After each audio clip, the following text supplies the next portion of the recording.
नमस्कार, knocking-news.com में आपका स्वागत है। मैं हूं गिरिजेश वशिष्ठ। आहा, बुद्धि की बलिहारी है, जितना कहो उतना कम ही निकलता है मामला।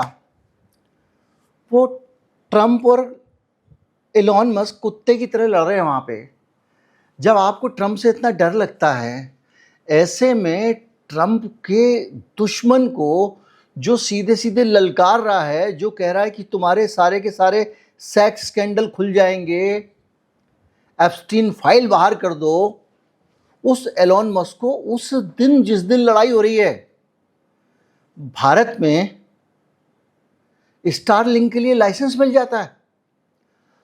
आप कल्पना कीजिए कि दुनिया की कोई भी सरकार जिसको जरा भी डिप्लोमेसी की समझ है, वो किसी ऐसे देश के साथ में जिसकी आपके साथ टैरिफ पे बातचीत चल रही है, अमेरिका और भारत के बीच में बातचीत चल रही है, इस बीच में आप कुछ भी बर्दाश्त कर रहे हो। वो 10 बार, ये जो अभी राहुल गांधी ने सरेंडर कह दिया तो बहुत बुरा लगा। ट्रंप 10 बार सरेंडर कह चुका है, आपसे उत्तर नहीं दिया गया। क्यों? क्योंकि आपको लगता है कि जो हमारी डील होने वाली टैरिफ पे वो ठीक से हो जाए। और सब जानते हैं ट्रंप जिस तरह का आदमी है, उसके साथ आपको ये देख के चलना पड़ेगा। उस आदमी के लिए प्रोफेशनल चीज़ों में और पर्सनल चीज़ों में कोई अंतर नहीं है। याद कीजिए कि कहाँ वो मोदी जी ने जब उसका रोड शो करा दिया था तो कितना एकदम दोस्त दोस्त बन गए थे, और कहाँ चुनाव में गच्चा दे दिया मोदी जी ने, उसका प्रचार करने नहीं गए और वहाँ आस लगाए बैठा था, तो कितना दुश्मनी निकाल रहे हैं। चुनाव पर्सनल चीज़ है भाई, देश से क्या लेना देना, लेकिन ट्रंप के लिए सब कुछ मैटर करता है। वो सीधे सीधे मस्क को धमकी दे रहा है कि मैं तुम्हारा ये कर दूंगा, तुम्हारी सब्सिडी बंद कर दूंगा। अरे तुम सब्सिडी पर्सनल लेवल पे कैसे कर सकते हो भाई? तुम सरकार में बैठे हो, सरकार में बैठ के तुमको देश की ड्यूटी निभानी है कि पर्सनल हो जाना है? तो ऐसे महामूर्ख ट्रंप के रहते हुए आप उसके दुश्मन को उस दिन लाइसेंस कैसे दे सकते हो जिस दिन लठ चल रहा है? ये खबर मीडिया में जो आई है उसने भर से ये समझ में आता है कि ये सरकार किस तरह चल रही है, और मस्क के बीच में और मोदी जी के बीच में क्या सेटिंग है, इसको भी आज हम समझेंगे कि कैसे एलॉन मस्क के लिए मोदी जी कुछ ज़्यादा ही निसार हैं। शुरू करता हूँ। मोदी कैसे ट्रंप को भारत में लाने के लिए सारी हदें पार कर रहे हैं, कैसे अपने ही देश के नुकसान वाली नीतियाँ अपना रहे हैं। कैसे? देखिए, 2017 से 20 के बीच में कई बार एलोन मस्क ने भारत आने की बात की। कभी वो कहता था मैं टेस्ला लाऊंगा, कभी यहाँ कभी वहाँ। सरकार कहती थी पहले यहाँ बनाओ, यहाँ बेचो, तब माल बाहर बेच पाओगे, और किसी भी तरह की बनी बनाई गाड़ी भारत में नहीं आने दी जाएगी। क्योंकि एक चीज़ ये था कि सरकार उस वक़्त ट्रंप के सामने, और जो भी स्थितियाँ हों, लेकिन 20 होने तक वो एलॉन मस्क को घास नहीं डाल रही थी। बार बार टेस्ला की बात आती थी, सरकार कहती थी इंपोर्टेड नहीं बिकेगी, ये नहीं चलेगा कि आप चीन में बनाओ और भारत में बेचो। मोटी मोटी हमने इंपोर्ट ड्यूटी लगाई हुई थी, यही किया हुआ था ना टेस्ला को लेके। लेकिन उसी बीच में मोदी जी की एक बार मुलाकात हो जाती है 2023 में, और मुलाकात ही नहीं होती है, मोदी जी जाके अमेरिका में एलॉन मस्क से मिलते हैं। अब एलॉन मस्क से एक मुलाकात किसी एक व्यक्ति की हो जाए जो प्रधानमंत्री है भले ही, तो क्या राष्ट्रीय नीति बदल जाएगी? लेकिन पूरे देश का रुख बदल गया। उन्होंने उसके प्लांट में जाके फ़ोटो खिंचाई, फ़ोटो भेजी। ये अपने आप में सारी देश की एजेंसियों के लिए मैसेज था कि ये आदमी अब मोदी जी का नज़दीक है। और उसके बाद प्रधानमंत्री की यात्रा के बाद मस्क ने एक बयान दिया, we are looking for something significant in India. Bharat में हम कुछ बड़ा करने वाले हैं जिस पे लोगों की नज़र पड़ेगी। ये है भारत में मोदी जी का और ट्रंप के उस मस्क की मुलाकात का इम्पैक्ट। 24 में 23 में मिल जाते हैं वहाँ पे। 24 में भारत सरकार की पूरी ईवी नीति बदल दी जाती है। एक कंपनी के लिए इंपोर्ट ड्यूटी सीधे घटा के जो 100% तक थी 15% कर दी गई। पहले 60 से 100% होती थी। यानी अब चीन की बनी हुई कार आएगी तो उसमें 15% ड्यूटी लगेगी।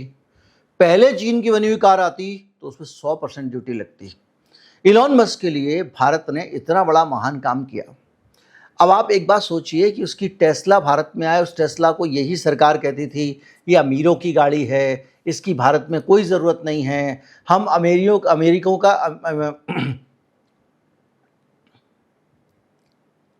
हम अमेरिकियों का लग्जरी कचरा भारत में स्वीकार करने को तैयार नहीं है, ये कह रहा है। लेकिन नीति बदली गई और उस नीति में कुछ चीज़ें की गई। भैया शुरू में ना आप एक काम करो, वहाँ से लाके बेच लो पुरानी, फिर धीरे धीरे जो है फिर यहाँ बनाते रहना। अब ये नीति आई है, आगे जाके धीरे धीरे बनाने का मसला फिर बदल सकती है सरकार, सरकार के हाथ में ही तो है। और हुआ ये कि ट्रंप ने आश्वासन दिया कि 3 साल में हम 4000 करोड़ के आसपास इन्वेस्ट करके भारत में बनाने लगेंगे, लेकिन इंपोर्ट ड्यूटी 15% हो गई। अब आप सोचिए जरा, भारत में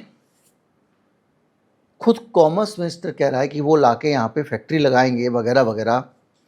तो कभी सोचा कि टाटा का क्या होगा जो इतनी ज़्यादा ईवी बना रही है, दौड़ दौड़ के काम कर रही है? कभी सोचा महिंद्रा का क्या होगा? कभी सोचा कि मारुति का क्या होगा? जो भारत की कंपनियां जिन्होंने भारत की ईवी रिवॉल्यूशन को अपने खून से सींचा, जिन्होंने रिस्क ली, तरह तरह के बिजनेस खड़े किए, सब कुछ खड़े किए ताकि भारत में ईवी की एक डोमेस्टिक इंडस्ट्री अच्छे से विकसित हो सके, पैसा भी खूब लगाया, ईवी के प्लेटफॉर्म बनाए होंगे, मोटा इन्वेस्ट किया हजारों करोड़ का। आज आपने एक मुलाकात के बाद उनको सीधे सीधे शेर के सामने डाल दिया, बकरों को इसको खा जाओ। दुनिया में, ईवी की दुनिया में शेर है वो। और आपने अब ये नीति बदली है तो BYD भी आ रहा है। BYD यानी चीनी वाली टेस्ला समझ लीजिए। अब ये दोनों मिलके भारत को लूटेंगे। फिर कहते हो make in India, Modi ji कहते हैं हमारे यहाँ सब कुछ बनता है। तुम्हारे जैसी नीतियों के कारण इस देश में जो कुछ भी बनता था वो धीरे धीरे करके बंद हो गया। मैं पूरे वीडियो बना चुका हूँ कैसे हर चीज़, हर प्रोडक्ट के बारे में, मोबाइल को लेके, इसको लेके। अभी ज़्यादा दिन बात नहीं है, 15 दिन भी नहीं हुआ है। अब इसका असर टाटा, महिंद्रा, ओला जैसी कंपनियों पर क्या होगा सोचिए। जब लंबे समय से 60 से 100% ड्यूटी थी, अच्छा उधर अमेरिका बैठा हुआ है, क्या वो हमारे लोगों को टैरिफ में छूट दे रहा है? नहीं दे रहा है। वो तो जो भारत में मैन्युफैक्चरिंग कर रहे हैं उनको भी कह रहा है भाई, एप्पल वाले भाई, टिम कुक, इधर आ जाओ, वहाँ बनाओ अमेरिका में, वरना मैं तुम्हारे ऊपर टैरिफ लगा दूंगा 25%। और ऐसे में आप अपनी घरेलू इंडस्ट्री को मार रहे हो। चलिए टेस्ला को एक तरफ रख दो, जिसको आज लाइसेंस मिला स्टारलिंक को, उस पर आ जाओ। स्टारलिंक को बहुत बुरा हाल है और काफ़ी अनिश्चितता में स्टारलिंक थी। बार बार वो कहती थी कि भाई हम यहाँ पे आएंगे, तो सरकार कहती थी कि भाई ये तो हो ही नहीं सकता, ये तो असुरक्षित है, आप सैटेलाइट से इंटरनेट लाओगे तो ये होगा वो होगा, तमाम बात होती थी। फिर मोदी जी की मुलाकात के बाद स्टारलिंक के दौर बदल गए। अब उसको डिपार्टमेंट ऑफ टेलीकम्युनिकेशन ने लाइसेंस दे दिया है, यानी भारत में डेटा और कंटेंट की सुविधाएं वो दे सकेगा। लाइसेंस दे दिया है, अभी तक इसकी कोई व्यवस्था नहीं है कि वो जो सीधे आसमान से लाके हमारे सर पे टपकाएगा सैटेलाइट इंटरनेट, उसकी मॉनिटरिंग कैसे होगी। अभी जब इंटरनेट हम यूज़ करते हैं, सी केबल वाली होती है, वो समंदर के ज़रिए जाती है, तो भारत में आने वाली एक एक बिट और जाने वाली एक एक बिट की मॉनिटरिंग होती है। पूरे इंटरनेट पे नज़र रखी जाती है। बहुत सारे AI से लेस हाई एंड कंप्यूटर पूरे समय इंटरनेट पे नज़र रखते हैं। तभी तो आतंकवादी जो है व्हाट्सएप पे कुछ करके ये नहीं कर सकते कि भारत में वो बम कर दें, उनको अपना दूसरे सैटेलाइट फ़ोन वगैरह अपनाने पड़ते हैं। लेकिन जब भारत का इंटरनेट ही सैटेलाइट से आने लगेगा, तब आप सोचिए कि सुरक्षा की क्या स्थिति होगी। तो इसको लेकर अभी कोई व्यवस्था ही नहीं बनी है। मतलब हमारे हिंदुस्तान में कोई सिस्टम ही नहीं बना है कि इसकी निगरानी होगी कि नहीं होगी, होगी तो कैसे होगी।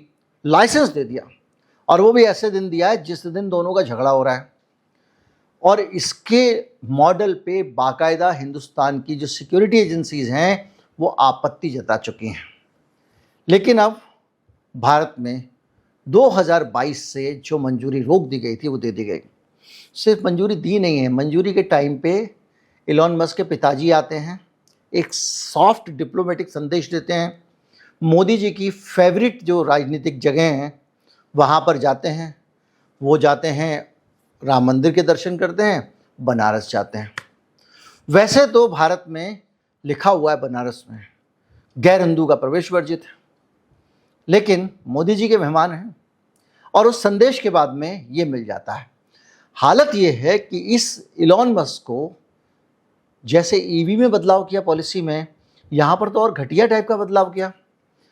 भारत में अगर आपको सैटेलाइट इंटरनेट या कोई भी लाना है तो उसके लिए एक लाइसेंस लेना पड़ता है। जब 2G घोटाला, तथा कथित घोटाला जो बाद में नहीं निकला, उस पर सुप्रीम कोर्ट का फैसला आया, तो सुप्रीम कोर्ट ने कहा कि भारत में एक नीति बनाई है कि जो भी स्पेक्ट्रम होगा या जो भी लाइसेंस दिया जाएगा वो इस बेसिस पे दिया जाएगा कि सारी की सारी कंपनियां जो भी उसमें शामिल हो रही हैं उसमें लोग टेंडर डालेंगे और जिसका टेंडर सबसे कम होगा उसको मिलेगा, यानी कॉम्पिटिटिव बिडिंग होगी। और कोई तरीका नहीं है, ये नहीं होगा कि फर्स्ट कम फर्स्ट सर्व या ना एडमिनिस्ट्रेटिव बेसिस पे होगा। इसके बावजूद भाई लोग ट्रंप को लेके आए, ट्रंप को लाने के लिए देश की संसद में कानून पास करा दिया गया कि अब इसका जो सेटकॉम सेवाएं हैं, सैटेलाइट कम्युनिकेशन वाली, इसका लाइसेंस जब देंगे ना तो हम ऐसे ही दे देंगे, सरकार को जिसका मन करेगा उसको दे देगी। नियम बनाया गया, अब आपको लाइसेंस फी नहीं लगानी पड़ेगी। अब ये नहीं है कि कौन ज़्यादा लाइसेंस फी देगा उसको हम देंगे, कोई बोली लगाने की ज़रूरत नहीं है, कोई टेंडर डालने की ज़रूरत नहीं है। एलॉन मस्क के लिए देश का पूरा कानून बदल गया, उस सेवा के लिए जिससे देश को हम कैसे सुरक्षित रखेंगे ये भी नहीं पता है, और उसको लाइसेंस दे दिया। अंबानी को, एयरटेल को हमने रोते हुए देखा है। वो कह रहे थे भाई हम भी लाइन में हैं, जिस आदमी का सबसे अच्छी बिडिंग हो उसको दो, हम ज़्यादा पैसे देंगे आपको। सरकार ने कहा ना, हम तो एडमिनिस्ट्रेटिव बेसिस पे देंगे, हमको जिसको मन अच्छा लगेगा उसको देंगे। ये हो गया इस देश में। आप कोयला घोटाले में, 2G घोटाले में जो हल्ला मचाते थे, इन्हीं चीज़ों को लेके तो मचाते थे, वो चीज़ तो आपने उससे भी ज़्यादा बुरी चीज़ कर दी। यानी अब सरकार जिसको चाहेगी साइन करके दे देगी कॉन्ट्रैक्ट, और दे दिया। अब क्या हुआ इसका असर? इसका असर ये हुआ कि अब ये जो कंपनियां हैं भारत वाली, इनको लगा क्या करें क्या करें, तो इन्होंने कहा ठीक है हम ट्रंप के डिस्ट्रीब्यूटर बन जाएंगे। आप सोचिए, अब ये ट्रंप की सेवाएं नहीं, जैसे आप कोई फ्रेंचाइजी ले लो किसी की, ऐसे हिंदुस्तान में इनकी ये फ्रेंचाइजी लेंगे और उसके डब्बे बेचेंगे। सेट टॉप बॉक्स जो है वो भारत के घरों तक पहुंचाएंगे, भारती एयरटेल और रिलायंस। किस तरह से इस मामले में भी जो भारत की घरेलू टेलीकॉम कंपनियां हैं उनको दांव पे लगा दिया गया, उनको पूरी तरह से, फिर मैं कहूँगा शेर के आगे छोड़ दिया गया कि बेटा एलॉन मस्क तू खा ले, इनको खाना है तो हम तेरे साथ हैं। एक मुलाकात, भैया क्या बात हुई होगी इस मुलाकात में, ऐसा कौन सी अंडरस्टैंडिंग बनी होगी और ऐसी कौन सी बात रही होगी? क्योंकि इस मुलाकात से पहले तो हिंदुस्तान में सारा माहौल ट्रंप उसके खिलाफ था, मस्क के खिलाफ। आज ट्रंप बहुत निकल रहा है मस्क की जगह, लगातार मस्क के खिलाफ था। अब मस्क को आने ही देना नहीं चाहते थे, आपने इतनी सारी शर्तें रखी थी, और अब सब कुछ बदल गया। और हालत ये है कि 2012 का ऑर्डर मैंने बताया, उसमें कहा गया था, फिर से बता दे रहा हूँ, स्पेक्ट्रम जैसे प्राकृतिक संसाधनों की नीलामी, निष्पक्ष वितरण अनिवार्य है, उसके लिए ज़रूरी है, और उसको सीधे अलॉट नहीं किया जा सकता। लेकिन जो कोर्ट के ऑर्डर की भावनाएं थीं उसके खिलाफ सीधे ये दे दिया गया। अगर आप कानूनों की तुलना करें, ईवी वाले में कर लें, तो पहले जो है 60 से 100% था, 15% कर दिया इन्होंने इंपोर्ट ड्यूटी खत्म करने की कोई शर्त नहीं है, और अब जो है वो लगा दिया कि भाई आप इंडिया में लगा लोगे तो ये ड्यूटी भी खत्म हो जाएगी। और जो न्यूनतम इन्वेस्टमेंट है, पहले इन्वेस्टमेंट की इजाज़त नहीं थी तो कोई लागू नहीं होता था, उसको कर दिया $500 मिलियन। ये उदाहरण बताता है कि हमारे देश में चल क्या रहा है। जब आप डोनाल्ड ट्रंप को लेके परेशान हैं, खौरियाए हुए हैं, वो मोदी जी को घर के बाहर लेने नहीं आता, दुनिया भर का दबाव भारत के ऊपर है, उसके कहने पे आपको पाकिस्तान के साथ सीज फायर करना पड़ता है कथित तौर पे, क्योंकि वो कह रहा है, उसने पुतिन को भी ये बात कही है आपसी बातचीत में 10-12 जगह कह चुका है, वो लगातार कह रहा है, शपथ पत्र पे लिख के अदालत में कह चुका है।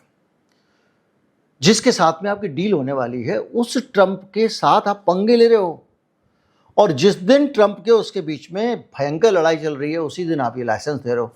इससे पता चलता है देश कैसे चल रहा है और एलन मस्क से क्या अंडरस्टैंडिंग हुई होगी।